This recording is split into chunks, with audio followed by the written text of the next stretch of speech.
অন্ধের মতো কখনো কাউরে ভালোবাসিস না বন্ধু, কখনো করিস না কারোর জন্য এত চিন্তা, কখনো মানা করিস না ওই মানুষটার অশ্লীল কাপড় পরতে, কখনোই মানা করিস না এখানে যাও না ওখানে যাও না।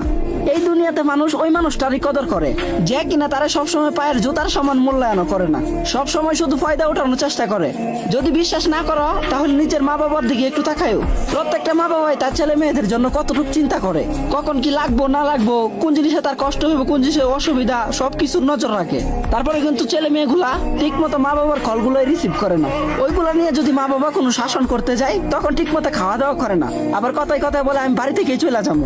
আবার ওই ছেলে মেয়েগুলো যখন কোনো অপরিচিত কাউরে ভালোবাসে কিংবা মন দেয় তখন তারে প্রমাণ দেওয়ার জন্য নিজের জানটা পর্যন্ত দিয়ে দিতে চাই। আর এমনটাই কেন হয় বলতে পারবা? কারণ এটা দুনিয়া, এখানে যখন কেউ সহজে কোনো জিনিস পাইয়া যায়, এটা যে কোনো জিনিসই হোক না কেন, ওই জিনিসটার কদর কখনোই করে না। আমি তোর এটা বলতে চাইতাছি না যে তুই ওই মানুষটারে ভালোবাসিস না, ওই মানুষটারে তুই ছাইরা দে। হ্যাঁ, তুই তারে ভালোবাস, সমস্যা নাই, দরকার হয় দুনিয়ার সব সুখ আইনা তারে দে, কিন্তু বন্ধু কখনো নিজের দুর্বলতার কথা তার কাছে শেয়ার করবি না। তুই তোর পছন্দের মানুষটার ওই জিনিসটা কখনোই বুঝতে দিবি না যে ওই মানুষটারে ছাড়া তুই বাঁচতে পারবি না। আর যদি কখনো ওই মানুষটা বুঝা যায় যে তুই তারে ছাড়া বাঁচতেই পারবি না, তাহলে কসম ওই মানুষটা তোরে কখনোই বাঁচতে দিব না।